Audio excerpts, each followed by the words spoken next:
미 연준의 파월 의장은 현재 시점에서 미국 경제는 매우 강하고 인플레이션 압력이 높기 때문에 11월 FOMC 미팅에서 말했던 자산 매입 축소 부분을 몇 개월 정도 빨리 시행하지 않을까, 이런 논의를 12월 FOMC 미팅에서 할 거다라는 얘기를 했습니다. 자, 이 발언과 함께 아무래도 12월 14일, 15일에 있을 FOMC 미팅까지 어떤 불확실성이 확대가 됐고요.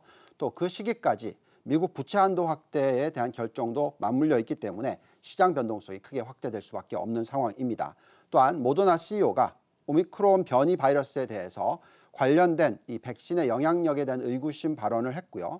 또 백신 개발과 치료제 개발에 어떤 시간이 필요하다라는 얘기가 나오고 있기 때문에 아무래도 미국의 경제 성장률 둔화에 대한 우려로서 미국 10년 국채 금리가 큰 폭으로 하락을 해서 지금 현재 시점에서 1.5% 미만의 1.456% 수준의 거래가 되고 있는 그런 환경입니다. 또 시장의 장단기 금리 차도 마찬가지로 큰 폭의 하락을 하고 있고요. 지금 100bp, 즉 1% 수준에서 거래되다가 이제는 0.9%포인트까지도 하락해 있는 상황이 되겠습니다. 자, 이제 다시 대세 하락장이 시작되는 게 아니냐, 이런 예상이 올라올 수도 있고요. 또 공포가 크게 확대되면서 전반적으로 어떤 투매 심리도 나올 수도 있습니다. 지금 현재 공포와 탐욕 지수는 28에 거래가 되고 있으면서 확연한 공포 환경이다라고 말씀을 드립니다. 자, 그렇다면 이런 상황에서 우리가 어떻게 대응을 해야 할까요? 우리의 시각의 변화가 없습니다. 우선 큰 그림에 있어서는 미 연준의 테이퍼링이 내년 상반기 안에 끝날 것이다 라고 말씀을 드렸고, 금리 인상은 내년 하반기에 시작되거나 늦어도 내후년 1분기에부터는 시작이 될 거다라고 말씀을 드렸습니다. 근데 더 중요한 것은 금리를 얼마나 빠르게 올리냐 하는 부분인데, 금리 인상 속도는 연간 50bp에서 75bp, 두 차례에서 세 차례 정도 올리는 그런 속도라고 말씀을 드리면 결국 지금 현재 시점에 0%에서 0.25%가 2에서 2.25%까지 올라가는 데는 적어도 3년 내지 4년 정도의 시간이 걸린다라고 말씀을 드립니다.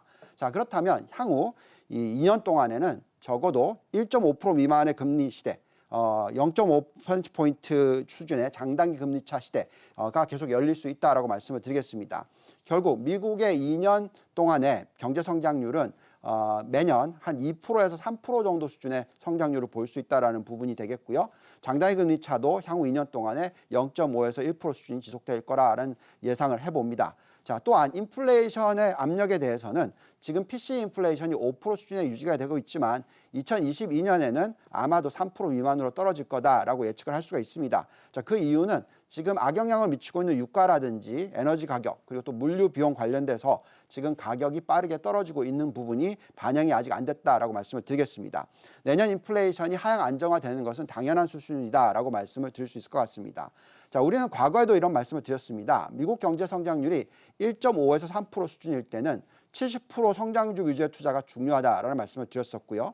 또한 장단기 금리차가 0%에서 0.5%포인트 정도 수준, 즉 0% 도달하기 전 수준에 있을 때는 성장주 위주의 투자가 중요하다라는 말씀을 드렸습니다. 지금 현재 장단기 금리차가 0.9니까 천천히 내려간다 하더라도 성장주에 대한 매력도는 계속적으로 나타날 수 있다라고 말씀을 드립니다. 향후 1년 내지 2년 동안의 성장주 투자 중요하다는 말씀을 드리는데, 자, 이건 똑같은 얘기를 지금 벌써 2주 동안에 계속 해드리고 있습니다. 그만큼 중요한 포인트이기 때문에 말씀을 드리는 것이고요. 그럼 글로벌 포트폴리오 구성 다시 한번 보겠습니다. 반도체 IT 30%, 바이오 헬스케어 15%, 신재생 에너지 전기차 25%를 가져가는 전략이 적절하다고 말씀을 드리고 있고요. 대표적인 종목을 고르기 어렵다면 우리가 흔히 얘기하는 ETF를 활용하시면 된다고 말씀을 드렸는데, 보시면 반도체 ETF에서는 SOX와 SMH, 바이오는 IBB와 FBT, 신재생 에너지 ICLN, PBW, 전기차, 자율주행은 DRIB, LIT, 그리고 메타버스와 가상화폐는 메타, 비토라는 ETF들이 있습니다. 잘 활용해서 투자하시는 것이 중요할 것 같습니다. 지금까지 유동환의 성공투자였습니다.